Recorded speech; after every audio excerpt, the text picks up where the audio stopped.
ഞാൻ എന്റെ ഉപ്പാക്ക് പ്രായമായതാണ്. അപ്പൊ ഞാൻ കൊടുക്കാൻ കഴിയില്ല. അതിന് സ്ഥിതിയായിട്ട് നമ്മൾ ആരും ഇല്ലാന്ന് കൊടുക്കാൻ മതി, പൈസ കൊടുക്കാൻ പറ്റും.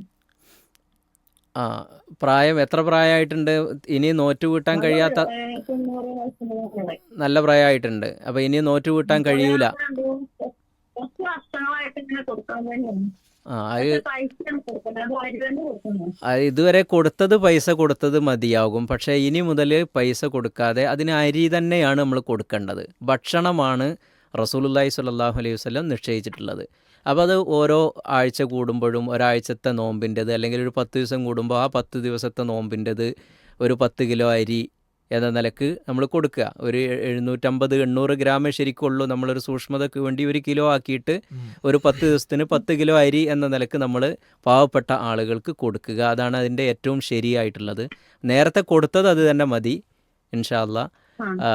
ഇനി മുതൽ അങ്ങോട്ടുള്ളത് നമ്മൾ എന്ത് ചെയ്യുക, അരി തന്നെ കൊടുക്കുക. കാരണം നബി പറഞ്ഞിട്ടുള്ളത് അരിയാണ്. അരി എന്ന് പറഞ്ഞാൽ ധാന്യം, ഭക്ഷണമാണ് പറഞ്ഞിട്ടുള്ളത്. അപ്പോൾ ഭക്ഷണത്തിൽ അതാണല്ലോ നമ്മൾ കൊടുക്കേണ്ടത്. കാരണം പണമായിട്ട് നമ്മൾ കൊടുത്താൽ അത് ഭക്ഷണമായിട്ട് തന്നെ അവർ ഉപയോഗിക്കുമോ ഇല്ലേ എന്ന് നമുക്കൊരിക്കലും അറിയില്ല.